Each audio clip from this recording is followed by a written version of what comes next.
And good evening, everyone. Welcome to this high school basketball girls action here as we welcome it's Mustangs versus Mustangs as the Independence Mustangs come down to take on the Mount Vernon Mustangs, who are ranked, of course, second in Class 2A. Josh Christensen here bringing you the call along with Paul Fugate. And Paul, this team, Mount Vernon coming in 8-0 and Independence coming in 2-6 overall. So far, Mount Vernon doing everything right. They've beaten some ranked teams. I know we'll talk a little bit more about what is ahead, but what have you liked so far from what Mount Vernon's been able to do and that's gotten to this 8-0 start and ranked number 2 in the state right now? Obviously, the shooting percentage has been pretty good, Josh, so far this year. Anytime you look at any basketball stat, that's the first thing to look at. But also, Mount Vernon's just really good at taking care of the basketball. Averaging 10 or less turnovers a game. That's going to be a thing of success for any high school basketball team, boys or girls. Well, speaking of turnovers, that's one thing that Mount Vernon is hoping it can take advantage of against Independence, because right now Independence, a very young team that starts 4 freshmen and 1 sophomore, right now averages 30 turnovers a game. It has been a struggle so far shooting the ball for Independence, 32% from the field, 19% from 3. Like you said with Mount Vernon, about 10, just shy of 10 turnovers a game, and you love that as a coach, seeing you winning that turnover battle like you do. And as we mentioned, Mount Vernon, I want to talk about the stretch that they've got, because the next 5 games it's going to be against ranked opponents. You have Regina, then you have then we start the new year. Then you have Williamsburg, you have Clear Creek Amana, who's ranked number 2 in 4A. And then you've got to play a couple of 3A teams in Marion, who's ranked 11th right now. And then you got to play the number 1 team, go on the road there to face Solon and the future Hawkeye, Callie Levine. But we've seen this team, though, that they've beaten some ranked teams. They're just coming off that win against Center Point Urbana, who was ranked 15th. And then they beat Benton earlier, who was ranked number 2. But what have you liked about those games that we've seen where they've faced some ranked teams and they've come out on top in both of them? And as they get ready for, they still got to focus on tonight, but, that next stretch, that's a tough stretch. Yeah, they're just the girls are just so good at converting in those big moments, getting those good shots and great shots, just their ball awareness. They do almost everything right, fundamentally, and that's what's so fun to watch about them. And Chloe Meester having a fantastic year, the junior, averaging 16 points a game. What's been the big step for her this year that you've seen that's allowed her to have so much early success? Well, growing an inch helps. There you go. But also she really helped, or not helped, but she got some help in the summer focusing on basketball a little bit more. And also just that confidence going from your sophomore year to your junior year. You've done that year of varsity. You're a threat on the court. And just that swagger you play with, like she does in volleyball as well. She just plays with that swagger where you are not going to beat me today. Mm-hmm. Well, Mount Vernon, a very experienced team, starting a couple of seniors and a junior. Chloe Meester, just a junior. Then you have Sydney Huber and Peyton Simpson, as we mentioned. With Independence, what a difference, though. They have 4 freshman starters, 1 sophomore. Their sophomores, Jada Ruprecht, 6'4", averaging 7 points a game. And that's it'll be interesting as far as, how does Independence grow as the year goes on, and what happens in a game like this. But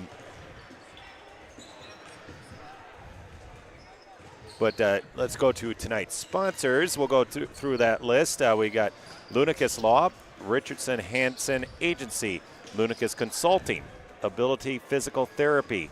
And our 3-pointer sponsor, of course, is Budget Blinds of Eastern Iowa tonight, Bunch Heating and Cooling, Downtown Dental, Gary's Foods, Kelly Concrete Company, Copenhagen Associates PC, that is our player of the game sponsor, Mount Vernon Bank and Trust Company, Robinson Construction, Yokes Landing, Dance Arts Iowa, Iowa Physical Therapy, Bud's Auto, Lynch Ford, Mercy Care Community Physicians, Palisades Family Dental, Wilkie's, Ace Hardware, Bridge Community Bank, Cause Team, and Visage Studios, Hills Bank and Trust Company, Hog Iowa T-shirts, Mount Vernon Chiropractic, Photo Image, Dave Thackeray, and then Stuart Baxter. All of our sponsors, of course, thank you so much for doing that. That's what makes this possible.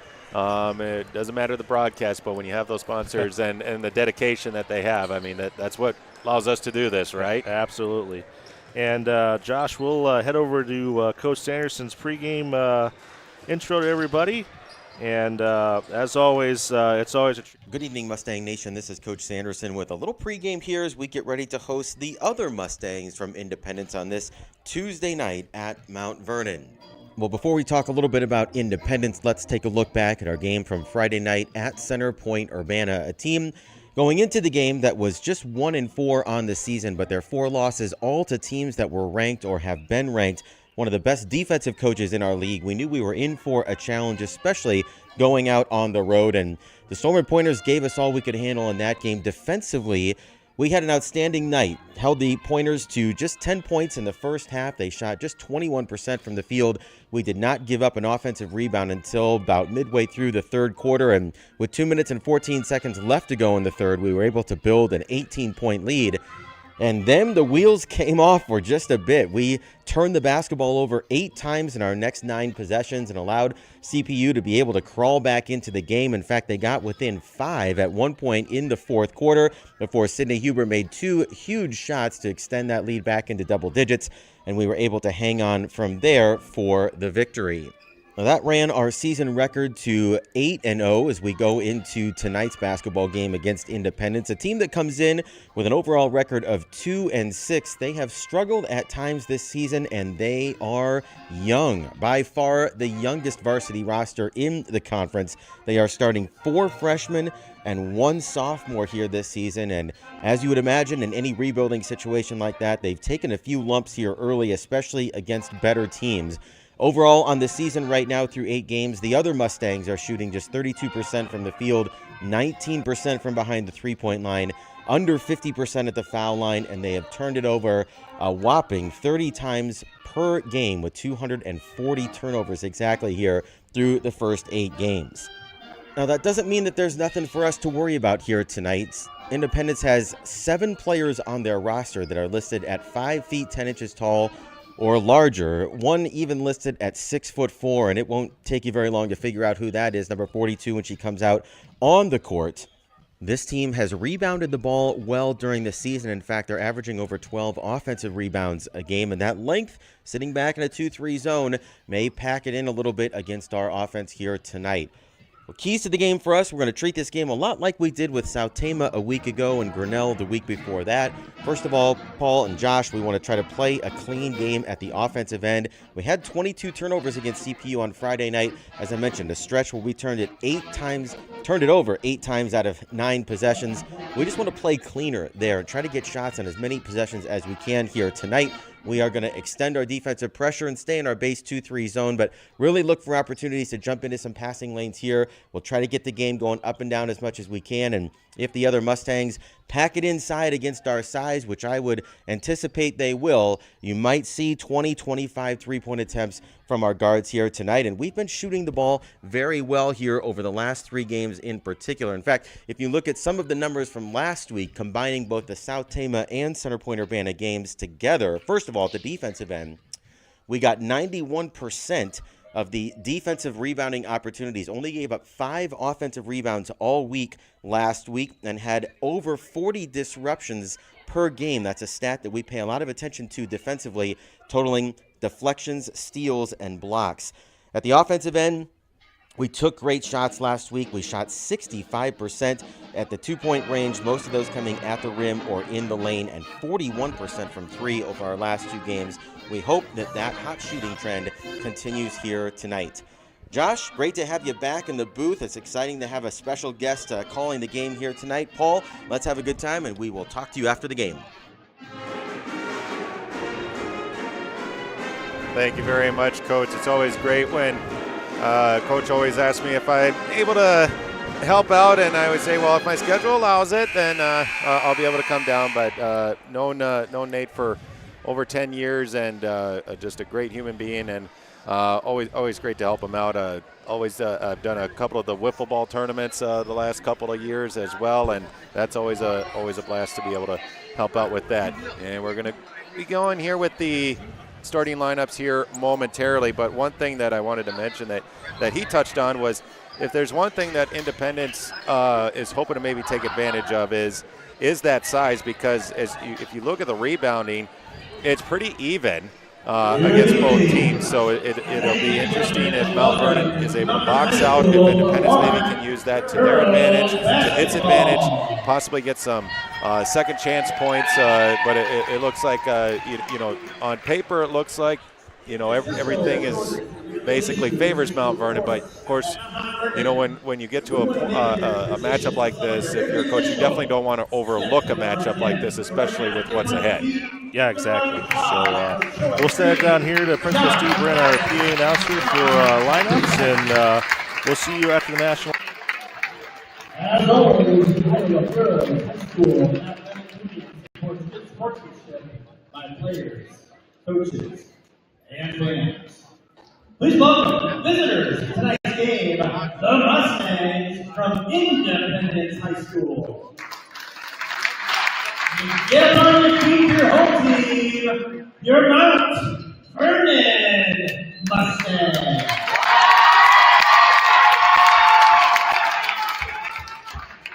And now for tonight's starting lineups. First, for your Mustangs from Independence. Number 1, Sage Stelter. Number 25, Bella Carter. Number 32, Callie Rollins. Number 34, Devin Ledley. And number 42, Vega Rupert. And coach, the Independence Mustangs is Rob Conrad. He is assisted by Peter Logan, Mark Kirchhoff, and Zach Oswald.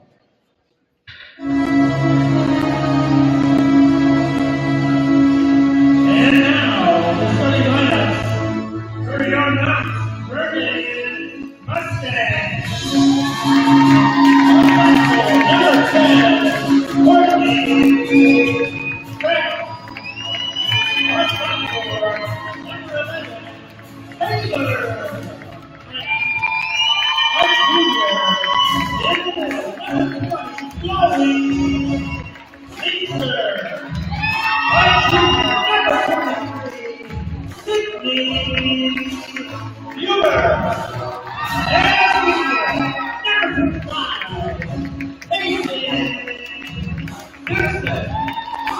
The coach, the Mustangs State Champion, Lori Bob, and Jason Pearson. Ladies and gentlemen, please stand for the playing of our national anthem, by the Mount Vernon Pep Band under the direction of Scott.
Just to go through those starting lineups again for Independence. 3 freshmen starting, 1 sophomore. You have Sage Stelter, the 5'9" freshman, averaging 6 points a game. Then Isabella Farley, the 5'10" freshman, averaging 5.5 a game, but also averaging 7 rebounds a game. Callie Rollins, the junior, 5'11". And then Devin Ludwig, the freshman, 5'9", averaging 6.5 a game. And then Jada Ruprecht, the 6'4" sophomore, averaging 7.1 points a game. And then for Mount Vernon, you have the Frank sisters, Courtney and Taylor. Then Chloe Meester, the junior. And then Sydney Huber, the junior, 5'10". And then Peyton Simpson, the senior, at 5'6". Those are your starting five. And it is Meester and Ruprecht at center court. And chased down by Taylor Frank. Mount Vernon Mustangs will bring it up the court. So I'm going to be careful to not say too much Mustangs tonight because I don't want to get you confused as far as where we're going to go. And then we got to travel, so a turnover by Mount Vernon. Well, Josh, Meester is now 9 for 9 on tip-offs. 9 for 9, huh? You always like to see that. Here comes Independence the other way. A little pressure. And good save by Independence, but it goes to a Mount Vernon player. And that is Meester. She'll kick it out. Kick out. Here's a 3 attempt, and no good. 3 attempt by Peyton Simpson. Here comes Independence, but then stolen away. Courtney Frank. She'll wait for help. Gives it up. And that's Taylor in the far corner. Brings it back out. Taylor's going to get a screen, but we got a whistle. And it's going to be a foul. Or do we got a 3-second violation? 3-second. Yep, 3-second. So some turnovers caused by both teams early on here. Ruprecht with it, drawing the double team. Little contact, no whistle. Here's a teardrop floater in the paint, and it's good by Devin Ludwig. So it's Independence on the board first. Yeah, good 10-footer there from the volleyball line. Here's Huber, gets a screen, going in the paint. She'll try a little teardrop floater and responds. Ties it up, and it deuces.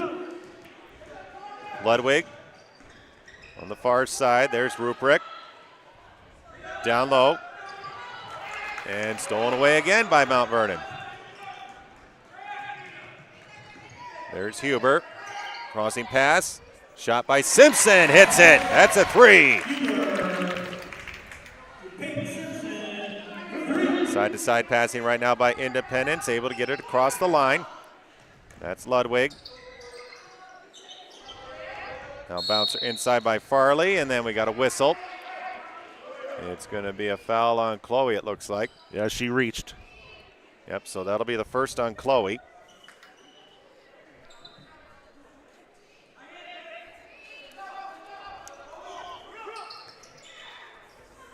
And here's another. I think that was slightly blocked there by Courtney Frank. Yeah, she got a hand on it. On that Ludwig shot.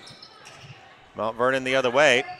Kicking it out. Now, here's a 3 attempt. Top of the key. And another three-pointer this time, Sydney Huber. And with that, Independence is going to take a timeout.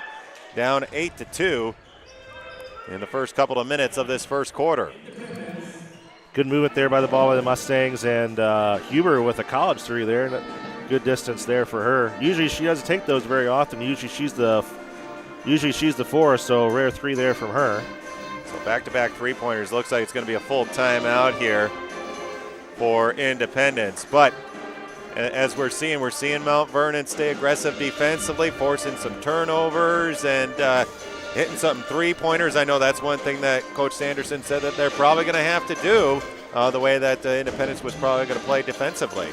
Absolutely, and with their size, they got those long arms and legs, so you got to chuck it from the cheap seats tonight, but Mount Vernon usually doesn't have a problem with doing that, as we got about 3 or 4 really good shooters.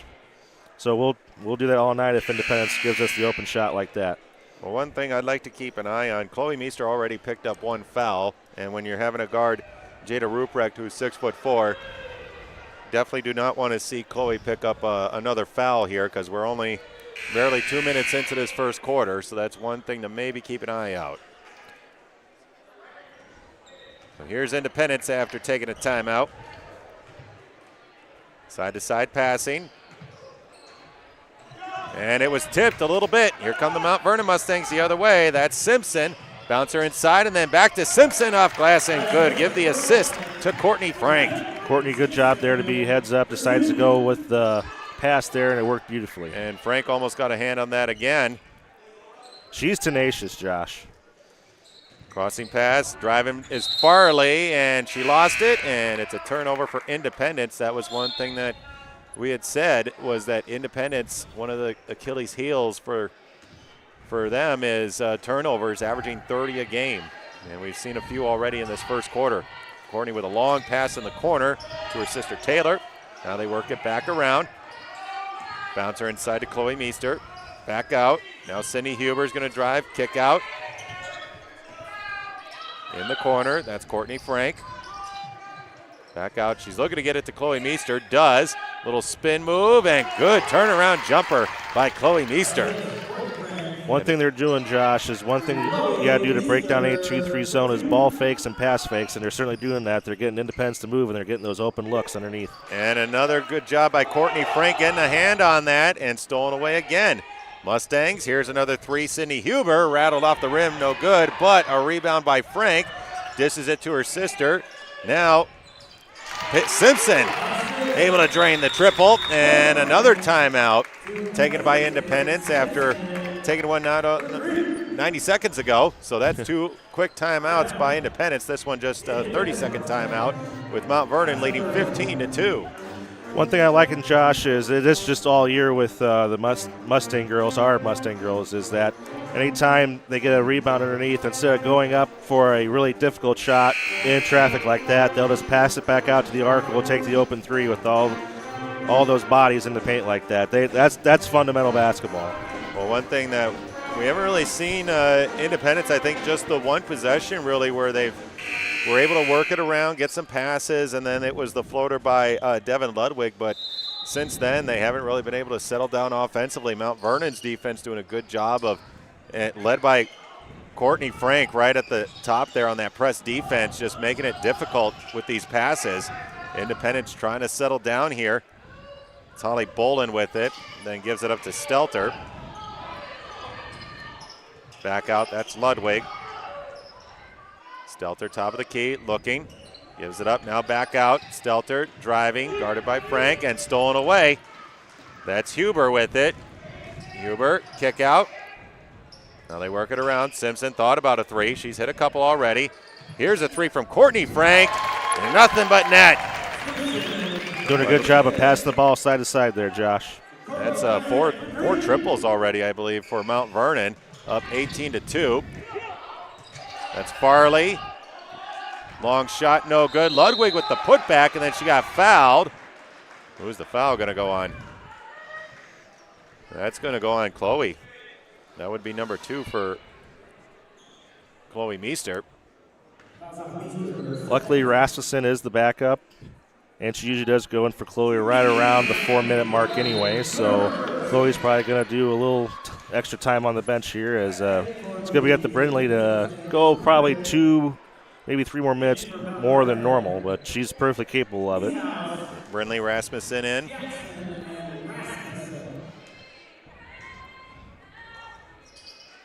Ludwig went 2 for 2 at the line for Independence. Courtney Frank up the court. Gives it up. Here's a 3 attempt from Josie Niehaus. No good. Rebound. Goes to Independence. And then stolen away by Courtney Frank. All alone. Layup. Good. Good finish there by Courtney with the steal and the bucket. Amazing how she just continues to play it, and she almost steals another one. Independence trying to play keep away, basically. That's Kaiser. Down low, gives it up to Ruprecht. Ruprecht going to Ludwig, gets around one defender. Floater, couldn't get the bounce. Ruprecht, though, blocked from behind, but we're going to get a foul call. That's going to go on Courtney Frank. Nope, actually, they're giving it to Taylor. Taylor's not even on the court. Yeah, I was going to say, I think he means 10. Okay, there we go. He got the wrong twin.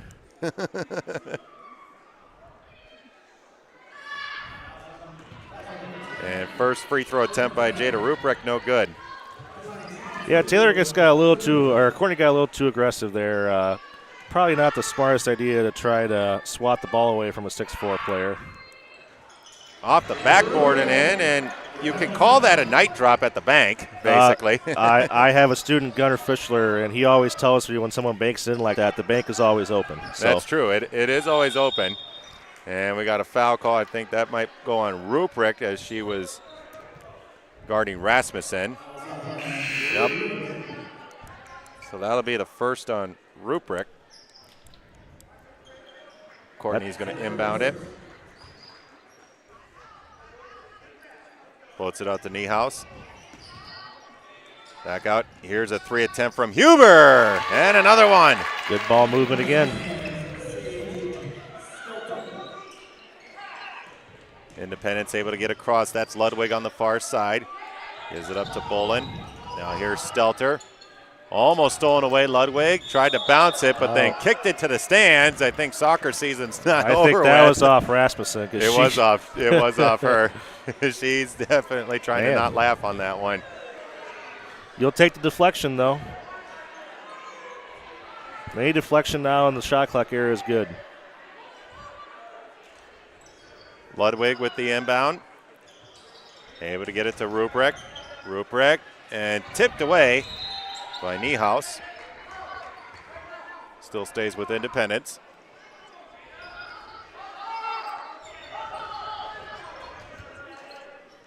Independence coached by Rod Conrad and stolen away by Mount Vernon. That's Aaron Jackson with it.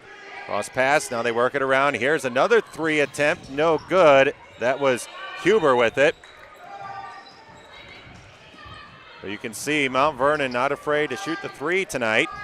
And then poked away by Jackson again. It's going to stay with Independence. Mount Vernon's 2-3 zone all year, Josh. They're just so good at taking away those passing lanes with their arms, getting their arms up, getting into the face of people, and that's why they probably would lead the WaMac in deflections and steals. And then stolen away again. That's Huber with it. Tried to bounce it over to Niehaus and couldn't handle it. Turnover Mount Vernon. That's not a bad turnover. You'd always rather have a dead turnover than a live turnover.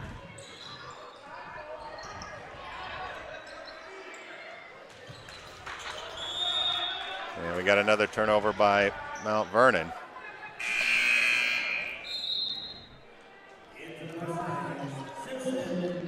Couple substitutions coming in for Mount Vernon. Simpson back in, and so is Taylor Frank.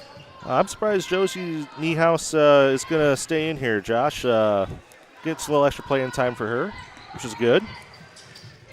Down low, they try to go to Rasmussen and then poked away by Callie Rollins of Independence.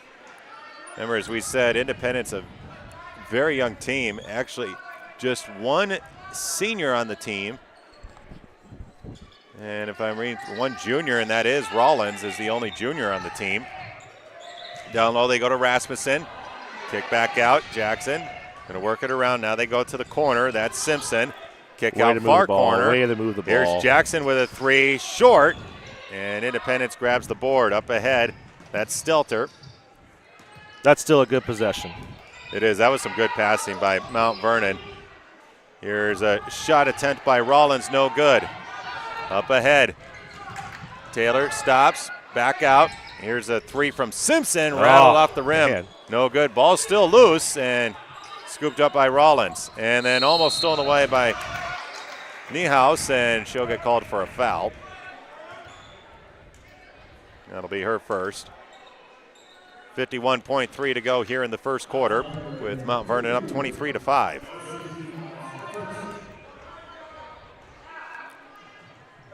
Rollins, kick out. Here's a long 2. No good. That was Farley with the 3 attempt. 2 on 3 Niehaus, there. Oh, and try to get it to Taylor, and ball is loose, and Farley picks it up for Independence. They had numbers. We had numbers. We just couldn't capitalize on it. Independence going to work it around to the other side. That's Stelter. She'll drive, gets bumped, backs off, tries to go down low to Rollins. Rollins double team and able to get the floater. Got around Rasmussen to get the deuce, 23-7. That doesn't happen very often. Get around Brindley like that. Coming up on 5 seconds to go. They try to go to Rasmussen, poked away. Here comes Independence. That's Bolin. Scoop layup, no good. Stelter with the putback, and that's going to count. She got it off in time as the score 23-9 after 1 quarter. Hi, I'm Lisa Lansing introducing Mobile Service. If your vehicle's in need of light repairs or has an open recall, our team will come directly to your home or place of work to perform those services. That's Lynchburg Chevrolet. Come see how we're servicing a lot of cars in a very different way.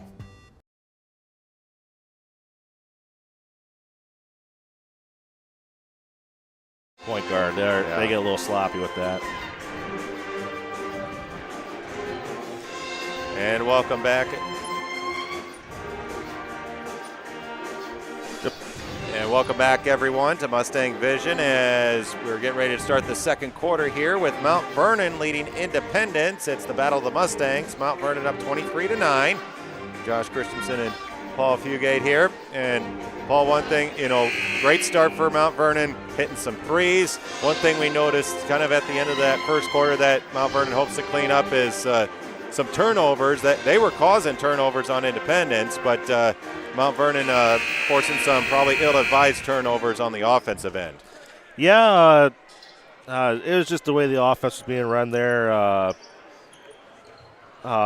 When Courtney sits out sometimes, Taylor moves to the 1, and sometimes that's when we get a little sloppy with the ball sometimes, but that's just experience and everything like that. So now that Courtney's back out there, she can be the 1. And we got the starting 5 out there for Mount Vernon as Callie Rollins missed that 2-pointer. Here comes Mount Vernon the other way. They go down low to Chloe, but deflected.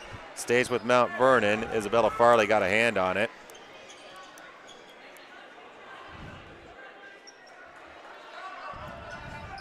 Courtney going to lob it up at the top of the key. No good on the 3 for Peyton Simpson. Good job by Taylor to not give up on it, but it finds an Independence player. Taylor still playing defense. She got a hand on it. Here comes Courtney the other way. Waiting for help. They give it to Chloe Meester. Going down low. Got it to Simpson. Simpson was going a little too far. Here's Taylor Frank with it. Now down low, and they find Meester in the paint. Good find by Courtney for the assist. Good job, Courtney, using the double there, and Meester was open. And then an ill-advised pass. Sage Stelter not ready for that pass, and it goes to Mount Vernon again. 25-9 early in the second quarter, and they're going to inbound it on the baseline. Yeah, I don't know if you know, Josh, but the rules changed this year for dead ball out of bounces.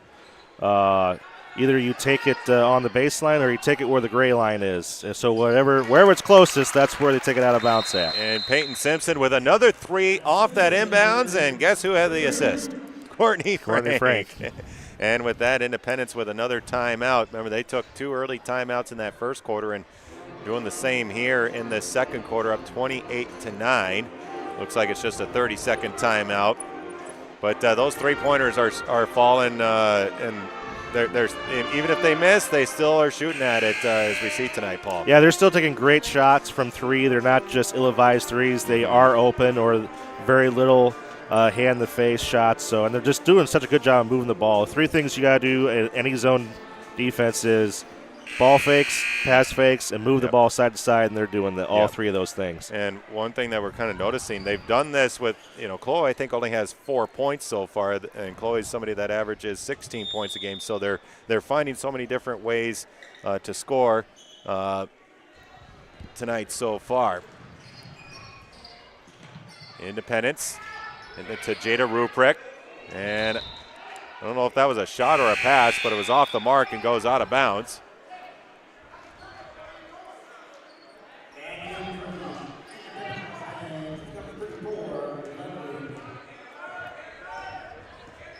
Mount Vernon, it's Courtney Frank with it.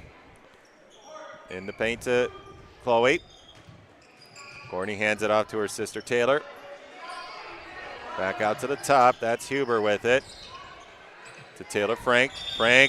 Travel, yep. Looking to drive on that zone. Took an extra step with the left foot. Mount Vernon playing that press though. Up ahead, Independence. Gives it up to Stelter. Stelter, it was off of Courtney, so it's going to stay with Independence.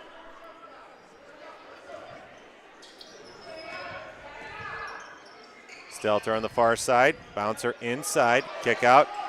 Here's a jumper from Ruprecht, no good. Rebound, Simpson. Simpson brings it back.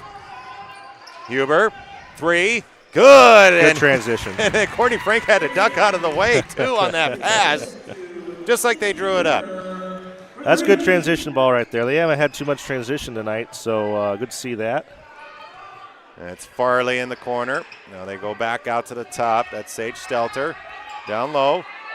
Back out. Ludwig. She'll try a three on the far side. No good. Simpson with the board. They'll push the pace again. Here's Huber. Left-hand layup. Count it. Plus one more. Good hustle down there by Huber. Good job by Simpson to look down the court, and they're going to get an old-fashioned three-point play here. Fouls on Sage Stelter. And it's 33-9.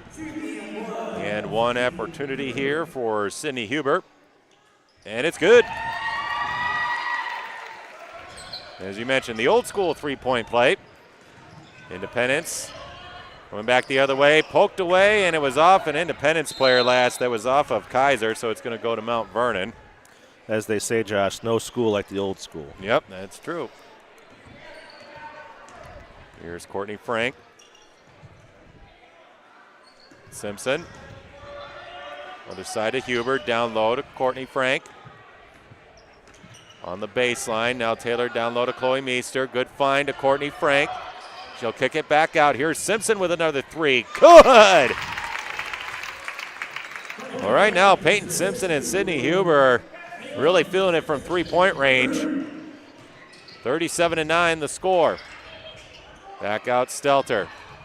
And then deflected by Taylor Frank. She'll bring it up for the Mustangs. And they're trying to get it to Chloe Meester, but couldn't handle the pass. A little too much zip on that one. Brindley Rasmussen's going to come in. Still a good look, though. That's the right idea. It was.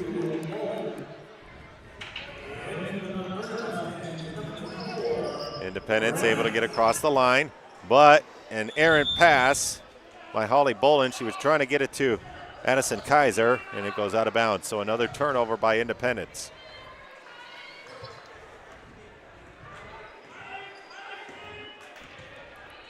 Simpson over on the far side. That's Taylor Frank. Now they work it back to the other side. Here's Huber with a three. No good. Rebound Ludwig for Independence. Well, the stat sheet's right, though. Independence is really good at rebounding. They haven't given up very many offensive boards. No, they have not. A three attempt was too long by Isabella Farley. Up ahead, Courtney Frank. But pass took her momentum too far, so had to bring it back out as the Mustangs work the wing. Taylor Frank, corner three, far side, and hits it. Sydney had a good chance for a good shot. Instead, she saw Taylor in the corner with a great shot. That's just perfect defense right there. Yeah, perfect offense right there. You're seeing the extra passes being made is definitely what we're seeing from Mount Vernon tonight. Here's Ludwig with it. Down low to Kaiser. They get it to Ruprecht. Back out on the wing. Driving is Farley, and we got a whistle. And it's a Mustang ball. Carey.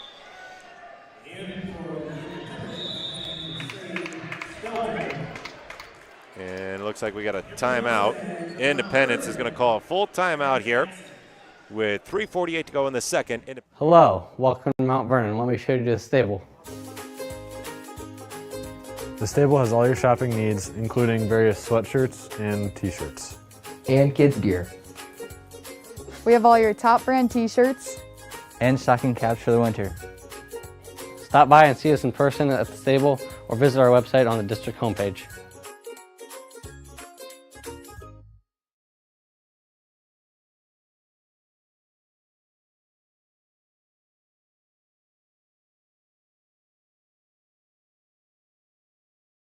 All right, we're going back live. And welcome back, everyone, to Mustang Vision as Mount Vernon leads Independence 40-9. 3:48 to go here in the second quarter. Josh Christensen and Paul Fugate here tonight. And right now, Paul, I mean, we're seeing some great passing from Mount Vernon, and they're hitting their threes. We might not be seeing too much in the paint with that zone from Independence, but Mount Vernon finding some great shots. Open looks is what they're finding. They're putting on a clinic on how good passing can help you win basketball games. That's one of the most underrated things in basketball is people just don't think about passing very often. Mm-hmm. Here's Taylor Frank with it after the Independence timeout. That's Huber, crossing pass over to Jackson. Down low, and a kick out to Jackson again. She's going to try a three, short, but there is Courtney Frank with the offensive board. And they'll kick it back out. That's Taylor Frank with it. Back out Huber. Crossing pass, Jackson trying to find that whole soft spot in that zone, and they're going to get a whistle. It's going to be a foul against Independence. It's going to go against Addison Kaiser. Guarding Brindley Rasmussen. Frank gives it up. They go inside to Rasmussen. Now an inside-outside. Here's Huber driving. Little floater. No good. Ball's loose, and another offensive rebound. This time Aaron Jackson. Bouncer inside to Rasmussen. Turnaround hook shot. No good. And it's going to be out of bounds. Out of bounds. Yeah, Courtney Frank was trying to go for that loose ball, and her foot was on the baseline. Coming in for Independence is Callie Rollins. Well, I just said Independence hadn't given up very many O boards, but there was 2 in a row there. 2 in a row, yep. Stelter able to get it across. Stelter a long three. Too strong off the back iron, but a rebound by Bolin. She tries going up, and she got blocked by Rasmussen. Got it right back, though. And here's a 3 attempt in the corner. Too far, though, by Bolin again. Here comes Mount Vernon, long pass to Taylor Frank, and got past the defender. Rolled off the rim. I was just going to say, way to look down the floor. And we got a travel. Good trap by Taylor and Courtney off that rebound to get the ball right back. Niehaus and Simpson all back in for Mount Vernon. And Simpson thought about that three. She's hit a few of them tonight. And then a good job by Devin Ludwig to stick her hand out on that pass. Ludwig able to get it across. That's Rollins driving. Left-hand layup high off the glass, no good, but an offensive board and a putback is good by Isabella Farley, the freshman. Independence, I mean, I'll give them credit. They're really good at rebounding the basketball. Yeah, I was going to say that is one of Independence's strengths. Despite being a young team, they do a good job of rebounding the ball, and even on the offensive end is what you see if you look at the stats. Here's Courtney Frank driving the baseline, and we're going to get a blocking foul. Looks like it's going to go against Rollins. It will be against Rollins.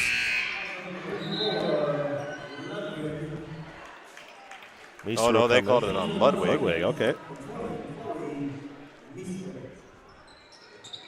I think now the scoreboard has it as Rollins. That would be her first. Chloe Meester back in for Mount Vernon. And they corrected it over the PA system. Kick out, Simpson. Now they work it to Jackson. Here's a three, and she knocks one down. Another extra pass. Sydney could have took the three, but I was going to say, yeah. Better shot was with Jackson there, wide open. Side-to-side passing. Independence, that's Ludwig with it, and tipped away. And Mount Vernon going to bring it the other way. Courtney Frank. Kick out. Niehaus, now Simpson, down low to Chloe Meester. Turnaround, good. Well, Peyton could have easily took the three, but she saw Chloe underneath, and that's a great shot. Great pass, great shot. And that's the thing that we've been seeing is the extra pass from Mount Vernon tonight. And here's Rollins, and she banks one in. We've seen that a couple of times from Independence, banking one home. Bank's always open. That's right. Courtney Frank, step back, thought about a three. Instead, work it down low, and then an errant pass. Callie Rollins bringing it back the other way. Kicks it back out to Holly Bolin. And tipped away. It's going to, they say, stay with Independence. Chloe didn't move very good down there. She just kind of stood there, and it was pretty easy for Indy to get the interception there. Ludwig gets it to Farley. They work it down low. Rollins. Oh, good move around Chloe, and banks one off the glass for another deuce. 45-15, 20 seconds to go here before halftime. Jackson. They're going to hold Simpson for one shot here. Down one shot or a Chloe. great shot or a foul. And we got a foul. That's going to go on Rollins as they got it down low to Chloe Meester. It's a foul on the floor. That's the second one on Rollins. 13 and a half to go. Addison Kaiser back in for Independence. Jackson down low. Courtney, kick out to Chloe Meester. Niehaus, back out to Simpson. 5 seconds to go. They're trying to get it to Chloe again, and another foul call. That's going to go against Independence. This one is going on Kaiser. That'll be fifth.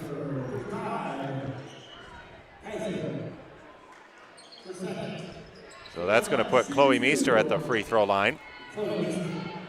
She's been pretty good at the line this year, Josh. For her height, she can really sink free throws very well. And she knocks down the first one. 4.2 to go.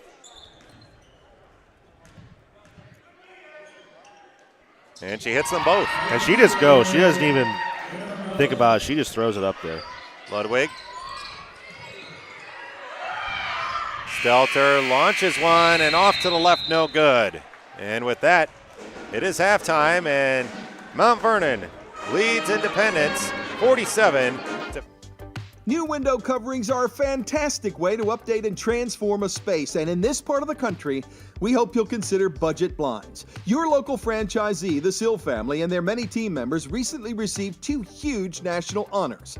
They won the National Franchisee of the Year award from Budget Blinds, and they earned our National Best of the Best award for customer satisfaction based on their record of outstanding customer reviews for years. We love that Budget Blinds has the huge selection and buying power of a big national chain, but operates with the personal touch that comes with local family businesses. If you're looking for stunning blinds, shades, shutters, drapery, the Budget Blinds team has what you need both residentially and commercially.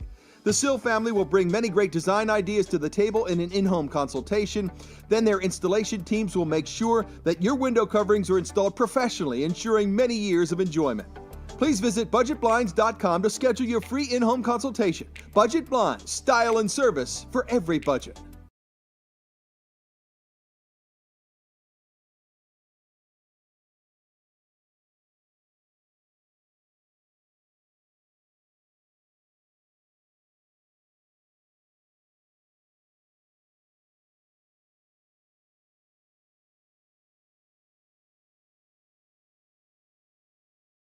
Don't let your aches and pains go untreated. Don't be content with less than ideal function of your body. Get back to an active and progressing lifestyle with help from Ability Physical Therapy and Elite Fitness. At Ability Physical Therapy and Elite Fitness, our team of professional therapists, trainers, and office staff are dedicated to getting you back in your optimal physical function. Choose one of our 4 convenient locations in Center Point, Marion, Mount Vernon, and Solon. For total patient care, choose Ability Physical Therapy. Hi, I'm Lisa Lansing introducing Mobile Service. If your vehicle's in need of light repairs or has an open recall, our team will come directly to your home or place of work to perform those services. That's Lynchburg Chevrolet. Come see how we're servicing a lot of cars in a very different way. And welcome back, everyone, to Mustang Vision. Josh Christensen and Paul Fugate here as we are at halftime in this Battle of the Mustangs between Independence and Mount Vernon, and it's Mount Vernon leading 47-15. Mount Vernon looking to go 9-0 on the season before a big stretch, which we've talked about a little bit earlier before in pregame, but we'll talk about again. But the one thing that we talked about, Paul, is that we've seen from Mount Vernon is that the extra pass, and we've seen them spread the ball around. Just some stats for you: Chloe Meester with 8 points, but it's Peyton Simpson and Sydney Huber leading the way, tied at with 14 points apiece. And we're seeing the extra pass. We're seeing a lot of good three-point shooting from Mount Vernon as well tonight. Yeah, they're just doing a good job. I call it around the world. They're just going around the arc and just passing the ball around, making the defense move side to side like that. And when you can do that with anybody, it makes it really tough to stay that focused on defense when you're moving the ball that well side to side. I mean, you just love that as a coach, seeing that. If I'm looking at my math correctly, I think I count 9 3-pointers so far from Mount Vernon through one half. Yeah, I mean that's really, really good. Mm-hmm. Yeah, that's the, like you said, we've seen that, and then I'd say they're about 50% from three right now. Yeah, I would say so as well. But the one thing that we saw, we talked a little bit about this with Independence, though.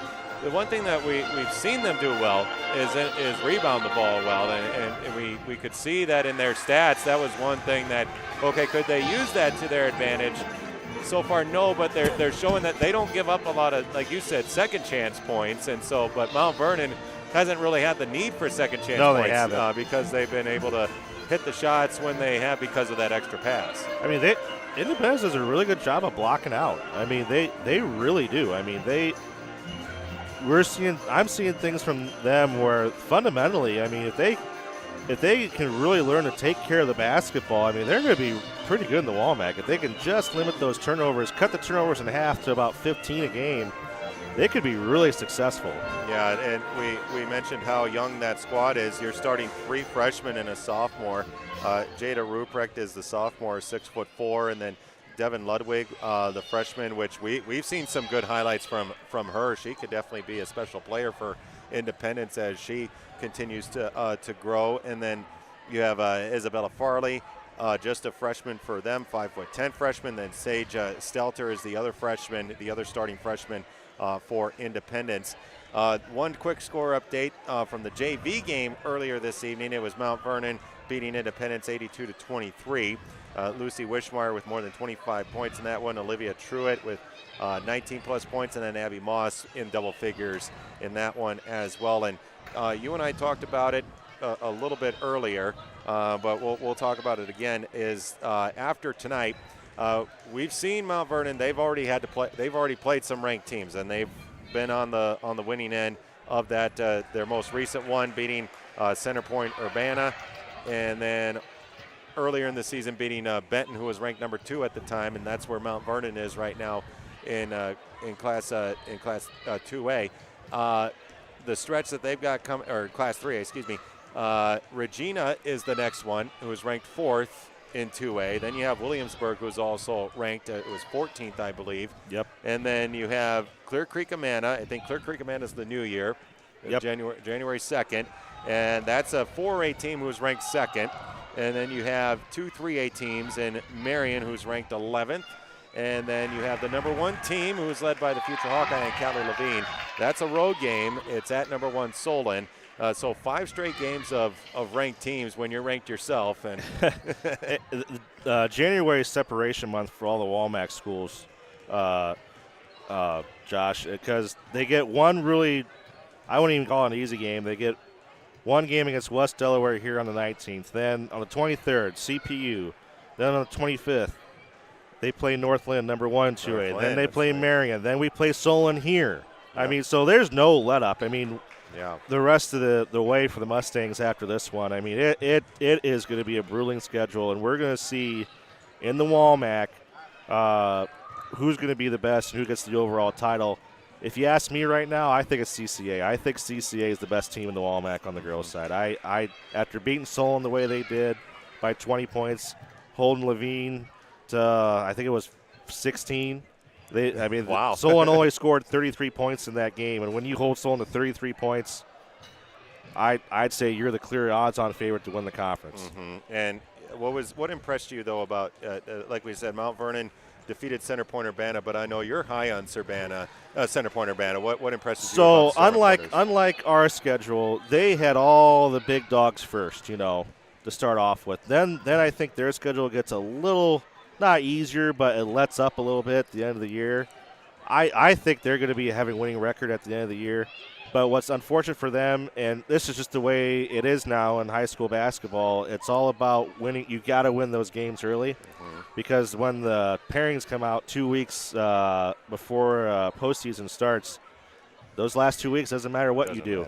Doesn't matter what you do. So I feel sorry for CPU. I think they're going to get stuck with either it depends on what Benton does as well. Right. But if Benton can win out, get the West, see what happens with CCA. Maybe they split against CCA. If they can split against CCA, they might get a 1 seed in another district. They might go west over into central Iowa. You might see either Solon or Mount Vernon go south. And if the records stay the same between Solon and Mount Vernon, they're going to split. One's going to go south, one's going to go north.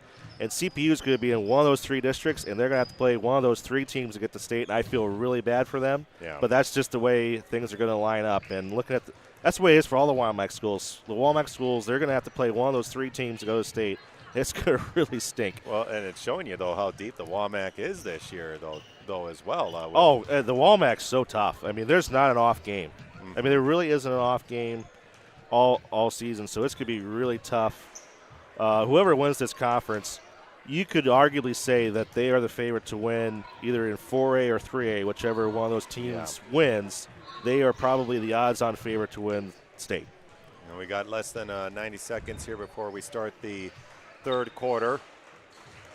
And one thing that I'm curious about, you mentioned this, Mount Vernon not too long ago put up 100 against South Tama, so I'm curious to see how much longer the starters might be up before Coach Sanderson maybe decides to maybe give the bench a little bit of extra playing time in a game like tonight.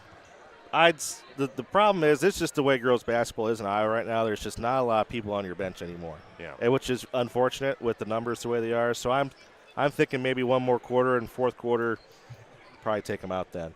We'll have to see, but we'll see if one thing that if Mount Vernon continues, like we said, just finding that extra pass, just continuing to really do what you've done. I'm sure Coach would like to see maybe cut down on some of those turnovers. We've seen some maybe lackadaisical passes as they try to get it inside, and then that's, Independence has been just right there, forcing some turnovers on their end. But, all in all, not much to say that, Mount Vernon's really done pretty much everything right. There's always things that you can correct, but, they've done, I think, with what Coach Sanderson said in his pregame, they've done basically everything that they said they probably needed to do. Absolutely. Absolutely. So here we go, getting ready to start the third quarter. So we're going to – Independence is going to stay. I was going to say, we're not going left to right. So Independence going to get the ball first to start the third quarter here with Mount Vernon leading 47-15. Stelter, now they working it to the far side. That's Farley. Back out to the top now. Trying to find a spot in that zone. They get it inside to Rollins. And she tried to go to Ludwig, but instead it goes right to Huber. Long pass ahead. Taylor Frank, layup, good. Way to look down the floor. Quick basket for Mount Vernon to start off the third quarter. Down low, Ruprecht.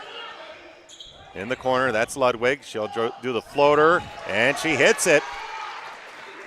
Ludwig, as we said, she'll be a player to watch over the next few years. She's just a freshman. And she steals one away as they try to go to Chloe Meester in the paint. Bouncer over to Stelter. And then blocked by Meester. Frank brings it back the other way. Long pass ahead to Taylor. Kick back out. Here's Simpson with a 3. She's knocked a few of them down. How about another one? Budget blinds of Eastern Iowa 3 there. That's 5 for Simpson. 5 triples. And that just grazed the rim, the Ruprecht jumper. But Independence got it right back. Stelter, here's a long 3. Caitlin Clark distance, but no good. There's not a lot of people who can do that. No. I think Callie Levine might be one of the few who could probably make that one. That was from the logo. As Sanderson's going to take a timeout Yeah, here. Coach Sanderson's going to take a timeout. He hasn't had to do that. It's just going to be a 30-second timeout. Well, it's continuous clock now, so he just wants to make sure he gets probably one of the final looks they're going to get tonight. 52-17 the score. And a new rule this year also, it's not if you get under 35 now, you got to get back to 25 for the clock to start now. It is 25 before, okay. I was wondering if any of those rules have changed because they change so much every single year. It is Well, the big one hard to this keep- year yeah. was the fouls and where the ball is going to be taken out of bounds. And also, a player can now, on the baseline, they can dribble the ball out of bounds as long as their feet are not out of bounds. So the 5 fouls, is that the same in college where it's that's five? same in college women's. Yep. I actually like that. I've covered some college games, and I actually like that where they do the 5 fouls and they reset. And the boys will do that as well. So both boys and girls this year. And there was a miss on the Mount Vernon end. Here comes Independence the other way. That's Isabella Farley. Down low, Ruprecht. Kick out to Ludwig. Driving, backs off. And they try to get it, and then stolen away by Courtney Frank. It's 2-on-1. Bouncer over to Taylor. Tough shot, tough angle, but she got it to go. That was a good job by the Independence player, to anticipate the pass there. So that was really good. Ruprecht, kick out Farley. Back out to Stelter. Ludwig's got it now. Down to Ruprecht, drawing a triple team. They get it down low to Rollins, but it's off the side of the backboard. She does save it, but it goes right to Courtney Frank. Frank, long pass ahead. Huber draws contact, no call, but she does get the basket. Courtney is just so good at looking down the floor to see if somebody's open underneath the hoop in transition. She's just so good at it. And Ruprecht tried to get it down low over to Rollins, but the pass wasn't even close. So it's a turnover. Addison Kaiser comes in. 56-17 now the score with 5 minutes to go here in the third quarter. Meester kicks it out. That's Taylor Frank. Open. No good, but Meester with the board. Put back. No good, but she got fouled. That's going to go on Kaiser. She got arm on that one. So what's crazy about that, she went from the free throw line all the way down to the basket when the ball was in the air. That is just crazy to get the offensive board. She didn't have to do that, but she did. Yep. That's the third on Kaiser.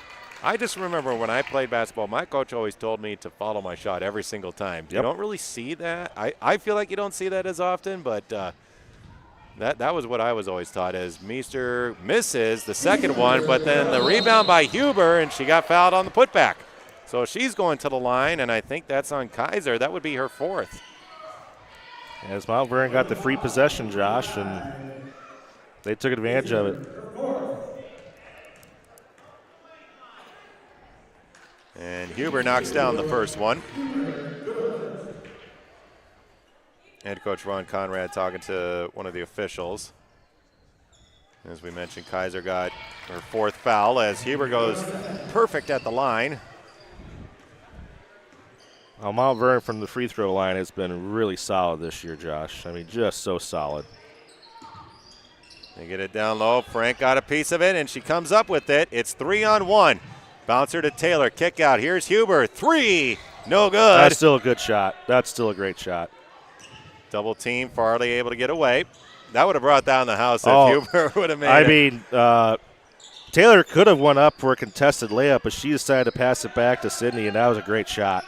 Kick out here. Stelter with a three near side. No good. And Simpson's just going to let it go. It's going to stay. It's going to go to Mount Vernon. You got Holly Bolin in and Jada Ruprecht back in. And a couple substitutions coming in for Mount Vernon. It's like Niehaus, Rasmussen, and Jackson. Yep.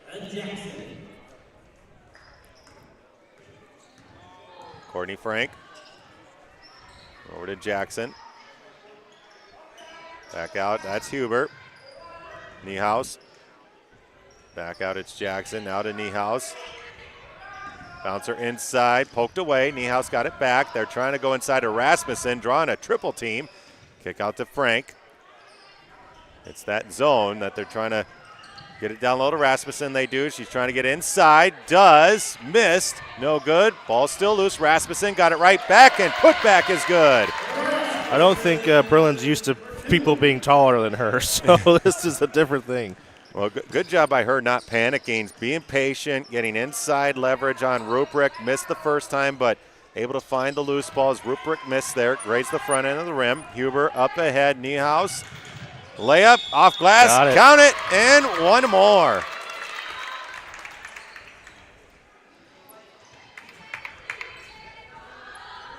foul is going to go on Isabella Farley.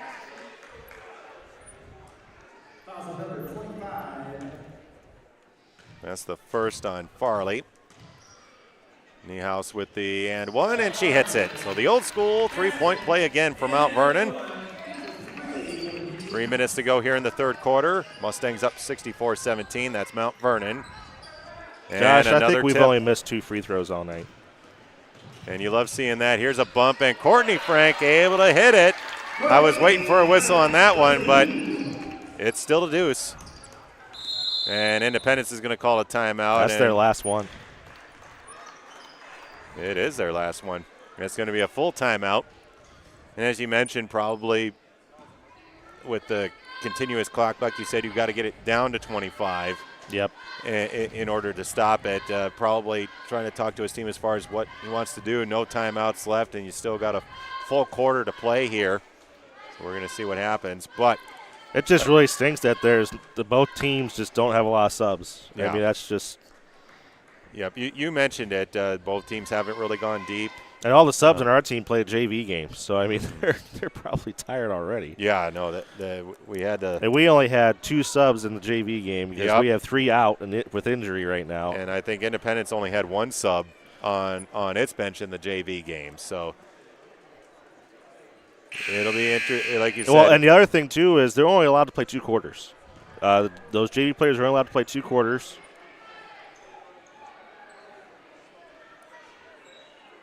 We'll see what happens here. It's 2:41 to go here in the third quarter with Mount Vernon up 66-17. But on the one point that you were talking about, I mean, we've seen that extra passing, but that's also good to see them doing really well at the free throw line. Because that wins you championships. They're free points for a reason. They're called free throws for a reason, you know. That's right. And we got a travel on Ruprecht. I was calling a game, and we had a technical foul, and the guy that was helping me call says he actually, as a player, hated the technical free throws where they clear away everyone. Nobody there. Yep, it's just you. But he says as a player he never really liked that concept. It just seemed to put more pressure. He would prefer that maybe they would have everybody still there. As a good pass by Frank, that was a but good extra Rasmussen pass just couldn't too. finish. And here's Jackson launching a 3, and she hits one. That's the second one for Aaron Jackson coming off the bench.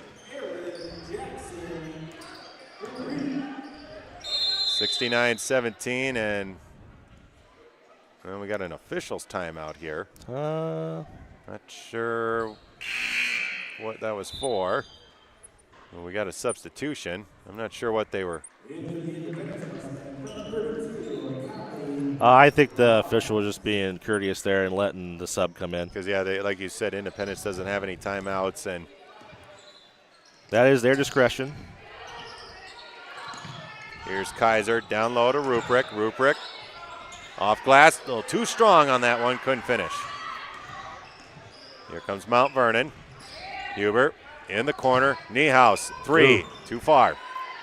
Kaiser got the board for Independence. That's Ludwig with it. Trying to get it over to Ruprecht, stolen away. Here's Niehaus. Stops. Oh, good pass. Wow, I was surprised she did that. I mean, she was wide open. But she could have taken it. But, again, it's that extra pass that we've seen all night from the Mustangs. And that's so selfless to do because it's so hard to do that. You want to go up there yourself, and that's a lot of the chances tonight. That's what Mount Vernon does so well. Rollins with the basket for Independence there. Here's Niehaus with a 3 to respond, and she's got it. Coming up on 40 seconds here in the third quarter, 74-19. Well, Mount Vernon reached the century mark against South Tama not that long ago. Can the Mustangs do it again? Here's Rollins. Baseline jumper is no good. Hubert. Long pass to Niehaus, and there's another extra pass. See, that's just and great. Niehaus, corner 3, other side. Yeah, How about Courtney that? gave the ball right back. Niehaus knew she was not going to get a good layup, gives it to Courtney, and then she had good awareness by Niehaus to go back out to the arc again and get the 3. That's just selfless basketball. Ludwig driving that baseline. Tough shot, no good. Jackson's got the board, but going to just hang on to it. As there's the buzzer for the end of the third quarter. And Mount Vernon leads this one 77-19. Good evening, Mustang Nation. This is Coach Sanderson with a little. Oh, there we go. All right. We're going to stay right here, but I mean, I know I don't want to belabor the point, but I mean, we saw so many examples of the extra pass, especially in those last few possessions by Mount Vernon. That Niehaus corner 3 on the near side where she gives it up to Courtney, and Courtney finds her in the corner, and then on that 3-on-1, I think it was, Niehaus easily could have had a layup, but she ended up passing it to Courtney for a layup instead. Oh, yeah, I mean, that's just selfless basketball, and that's what makes good teams great is when they can just really pass the ball. And there's no real celebrations for assists. I mean, there really isn't any, but one thing Mount Vernon has done so well this year in their passing, and I looked at the state stats the other day, Mount Vernon's top 5 in assists. Not just in 3A, but in all of high school basketball for girls in Iowa right now. And you're seeing why, because they're so good at passing the ball. And you know who would love a stat passing the ball. And you know who would love a stat like that? Not only him, but Iowa head coach Lisa Bluter. She always loved seeing assists, especially when it led to points. That's one stat I remember in her pressers that she always loved to see. If you have more assists and turnovers, more than likely you're going to usually win every game. There's Chloe Meester starting off the fourth quarter with a basket. I saw a stat, Josh, where if a team has more assists and turnovers in a game, their win percentage likeliness is about 85%. I can believe that, as Rollins missed that left-handed floater in the paint. No good. When I coached, I was always a stats nerd. Oh, yeah. I just – It does amaze me when – I mean, stats can amaze me in ways. I know that there are some where it's just, okay, that might be a little over the top, but I do like seeing some. And there's a good up and under move by Meester. I had 3 favorite stats. One was individual plus minus. One was your 5-player plus minus on your lineup on the floor. And another one that's not talked about enough is value system. Oh, okay. And a good block by Meester. It's pretty easy. All you take is your good stats minus divided by your bad stats. And if you have a 1.5 and above, you're like an amazing player. Oh, okay. I don't think I've ever heard that one before. VPS. That's a new one. Value point system. That's a new one. It's kind of like the war of for basketball. Yeah. Okay. Well, after that third quarter, you had Huber with 18 points, Simpson with 17. And Meester with a couple of baskets. She's in double figures now with 13. Niehaus for another 3, no good. Looks like Mount Vernon's just going to play it easy now. They're just going to play it easy. 81-19, is the score right now. And Farley not expecting that pass for Independence. It goes out of bounds.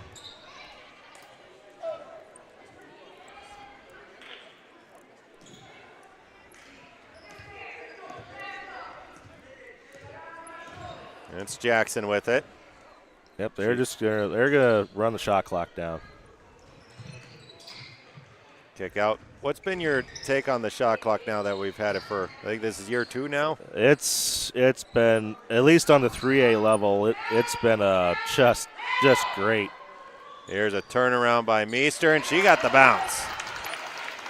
That was a difficult shot. Yeah, no, that was not an easy one. That was outside the lane.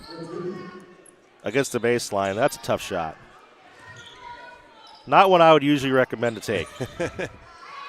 And Rollins kicks it back out. Here's Stelter with another long 3. There you go. And she hits that one. Well, she's not afraid. She's taking a few from that distance tonight. And nothing but net on that one. If Independence, if they could just learn and take care of the basketball better, make those great shots, not good shots, they could be really a pretty good team. And they're still young. Inside, and they drew the double team on Rollins. Stelter with a long 2, too strong. Simpson able to grab the board. Oh, Yep. She was thinking about passing it up to Taylor Frank and then had second thoughts, and with that caused a travel.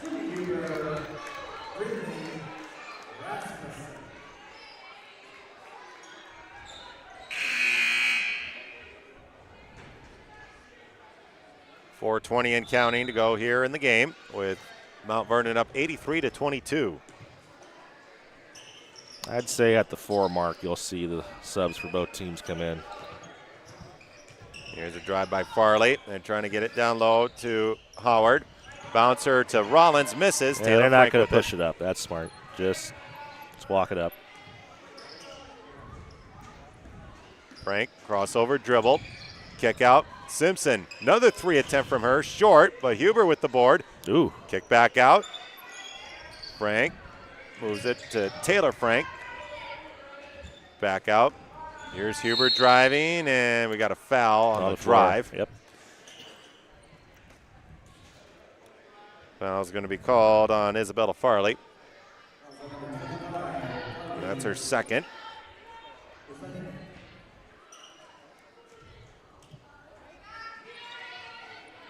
Simpson over to Rasmussen, and we're going to get a foul there. She got bumped from behind. That was on Rollins. That's her third. Well, I'd say our girls are going to come in soon. They just took all their warm-ups off. And what do we got? Unsportsmanlike? Let's see what it is here. Unsportsmanlike penalty.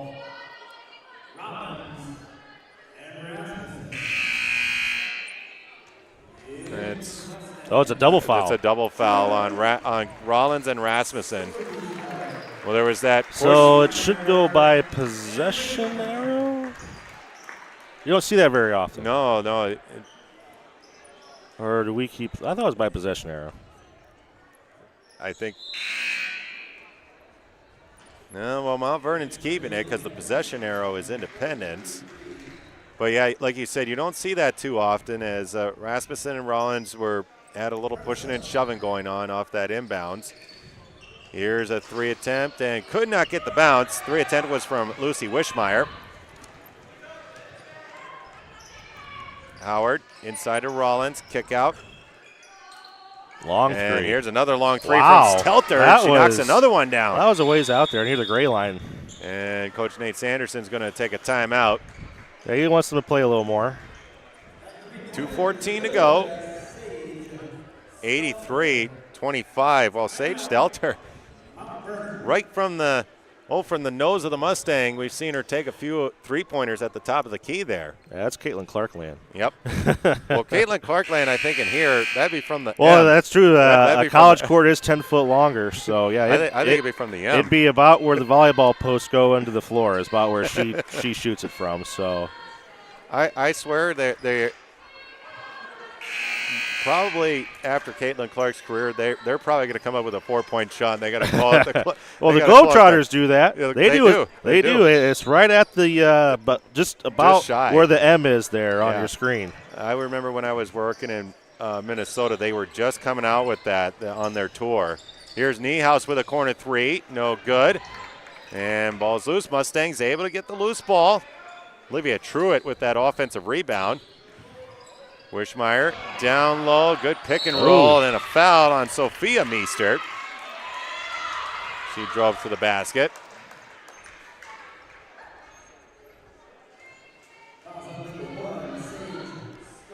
Stelter called for the foul. But I was wondering if the Globetrotters still do the 4-point play. They still do it, yeah. Yeah, okay. And Sophia misses the first free throw.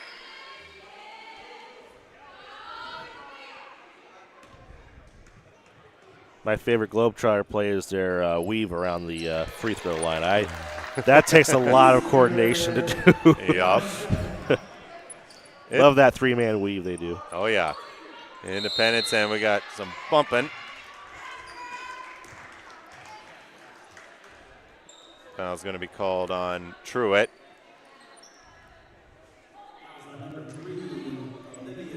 Pernoso. There's Stelter. Drives, and Pernoso is going to launch a 3 in the corner. No good. Rollins chases down the offensive rebound. Another 3, same spot from Stelter off the mark, left side. And Rollins. That's going to be our ball. I don't know if that got poked away or she lost it. Yeah, it was off her foot. It was off her foot. Coming up on the final minute here of this game. Meester hands it off. And handoff there. Truitt trying to split the D, got bumped and tripped up. Yeah, I can't remember what play they call that, but they will do the handoff quite a bit right there as the high post will set a screen with the handoff. Didn't quite work that time. Rollins called for the foul. I think that's her 5th. Yeah, yep, that's 5. So free timeout. They get. I found this out the other day. They get 20 seconds to replace the player. I thought it was 30, but it's actually 20. Okay. Did not know that. I always thought it was 30. Olivia Truitt at the line, shooting 2, made the first one.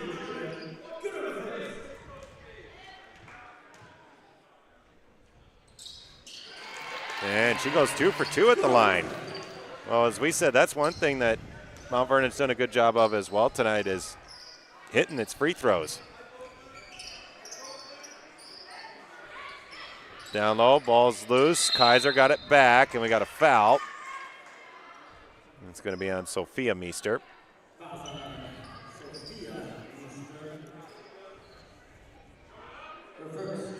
Oh, keep the clock going. There we go. Stelter, corner 3, high arcing shot. She hits another one. I think that's 4 for her tonight. I mean, there's another player that could be really good for Independence in the following years to come, and there's a short 3 attempt. Sophia Meester not giving up, though, and then rolling off the rim, Olivia Truitt with the layup. It's going to stay with Mount Vernon. Oh, clock got to keep going. Yep, clock's continuing to go. They're trying to be nice. Let's got to keep going. Vernon, here's Sophia Meester, going to launch a 3 off the mark, but a putback by Niehaus. And there's the buzzer, and the final tonight, 88-28.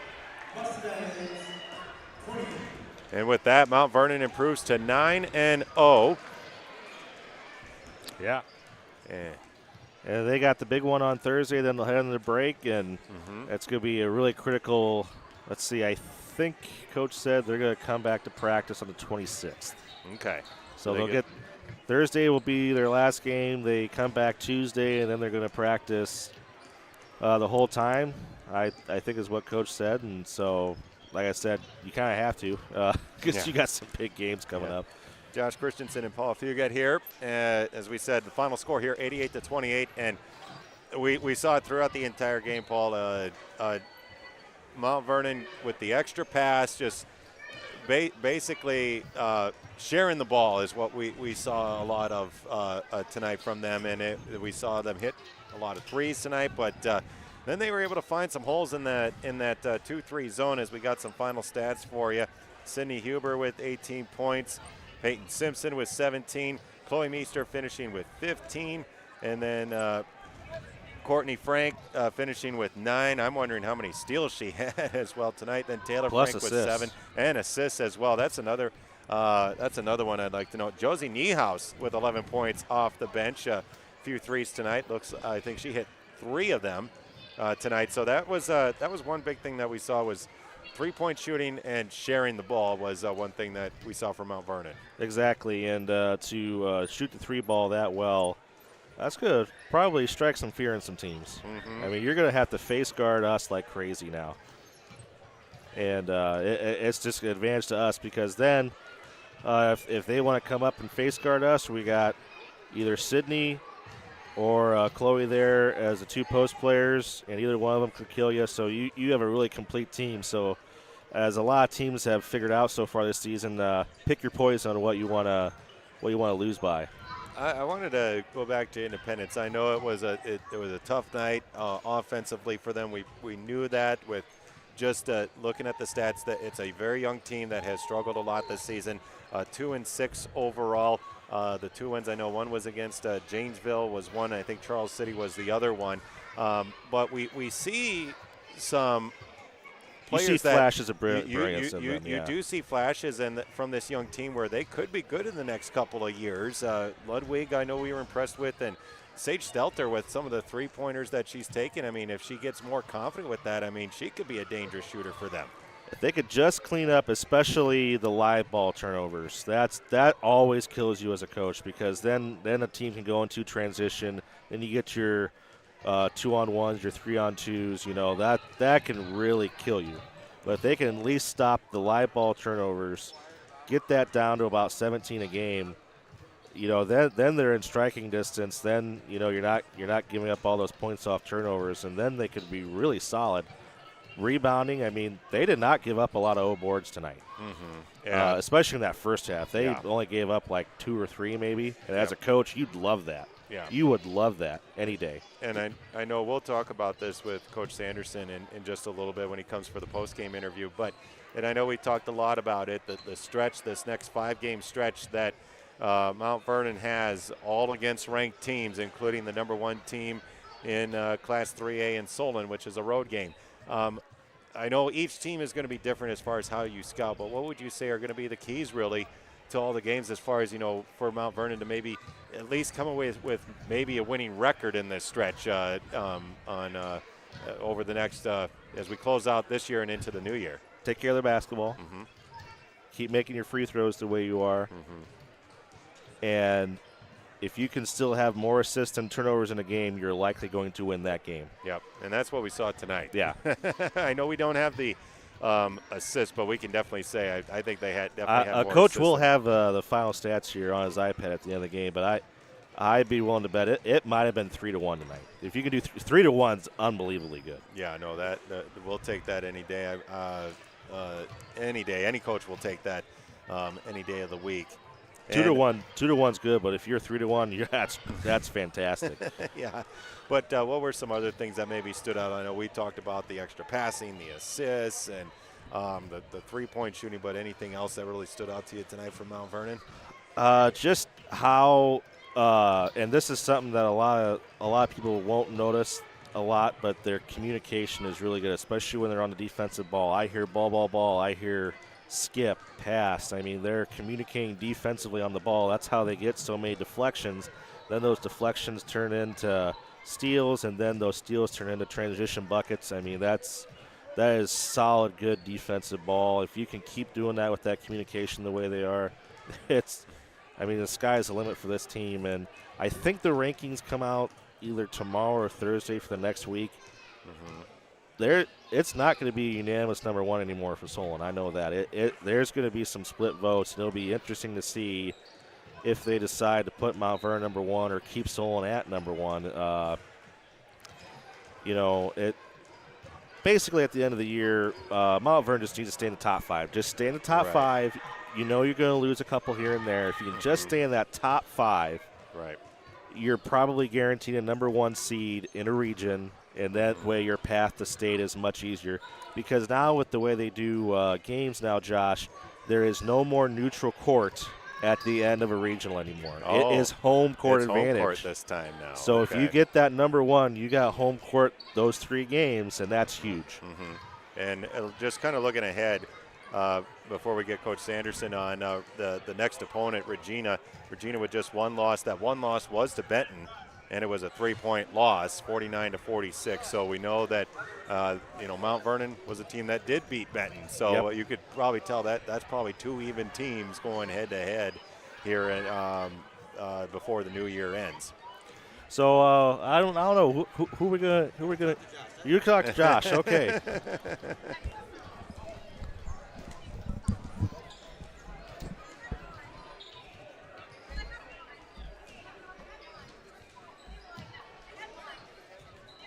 All right. Head coach Nate Sanderson, always great to see you, Coach, and 88-28 win. And, one thing I remember hearing in your pregame was you were probably going to, with that zone, you were probably going to have to shoot the 3 ball a little bit more. And, you guys did, and you hit a lot of 3s tonight. And one thing that Paul and I, we talked about it a lot was we saw a lot of that extra pass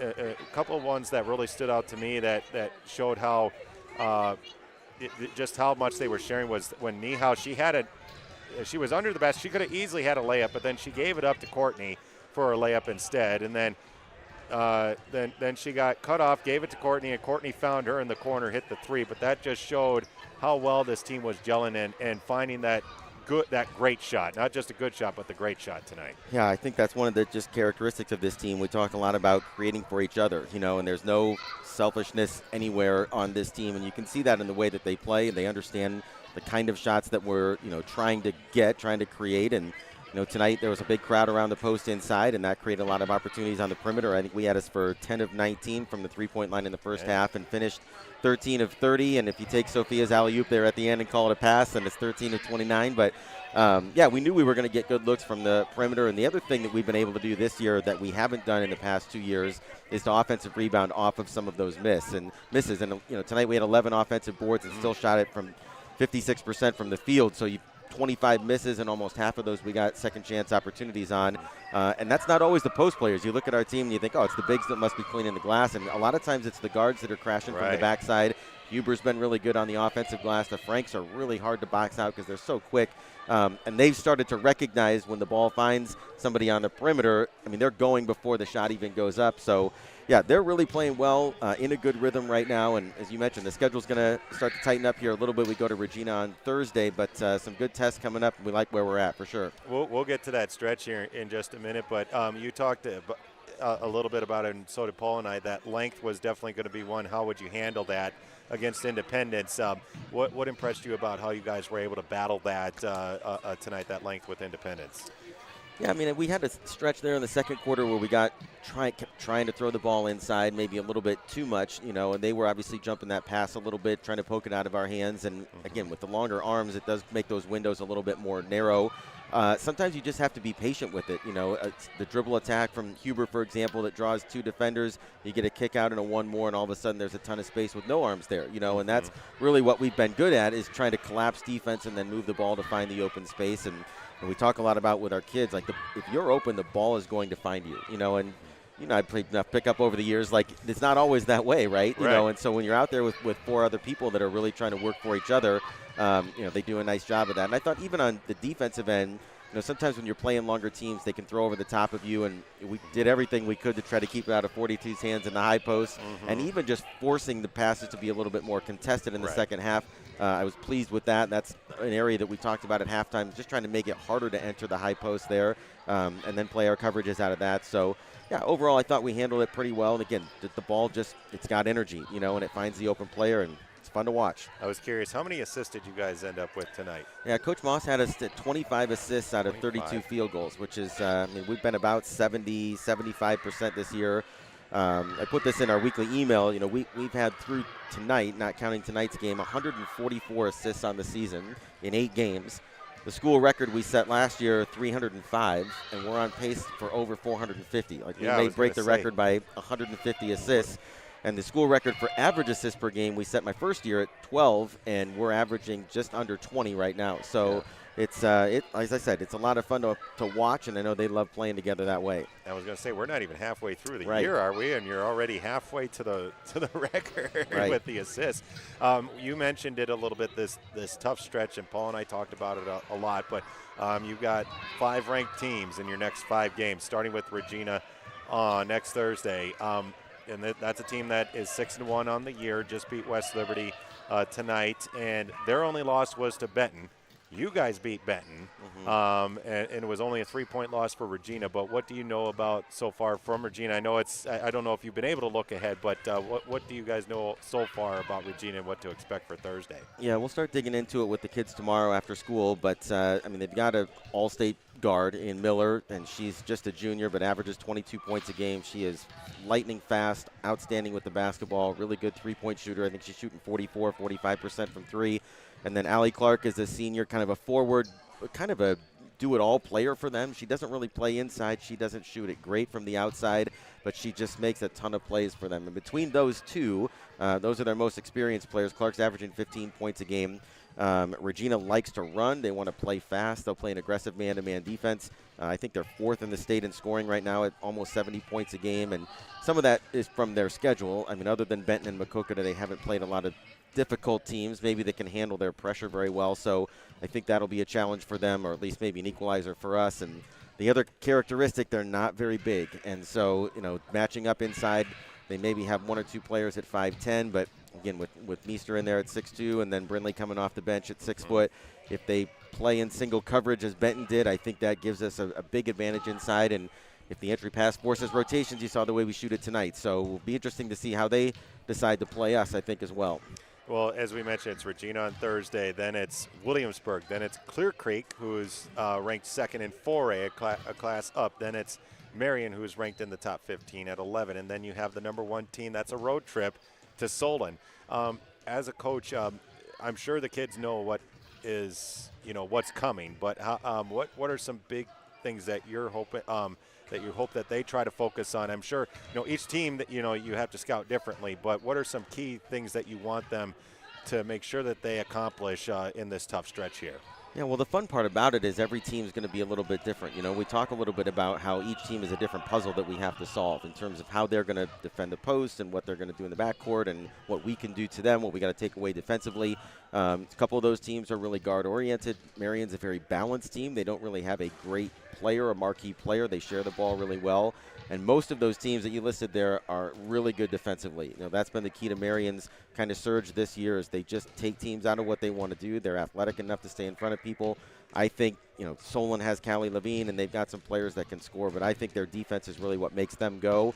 And that's a bit down the line. Obviously, that's going to be a fun one. It's going to be a boy-girl doubleheader at their place, and if we can hold serve from there, it's going to be probably a top 5 matchup again, and we had some good battles with them last year. But, Williamsburg's better. They've got a little bit more size this year inside, and again, we talked about Regina's guard. So, and Clear Creek is huge. I mean, they've got length, and they'll play a really extended 1-3-1, which we haven't seen much of this year either. So every game will be a little bit different, and as I said, we're going to learn a lot about ourselves, which will help us continue to get ready for the postseason as we get into the new year.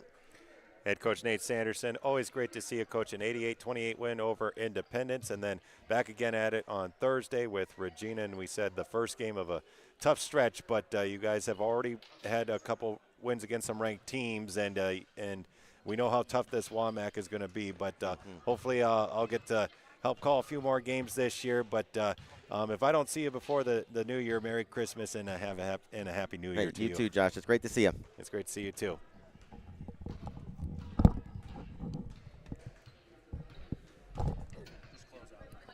Thank you again so much for joining us here at Mustang Vision. Once again, the final 88-28 Mount Vernon over Independence, 88-28, 9-0 Mount Vernon. And here again on Thursday with Regina.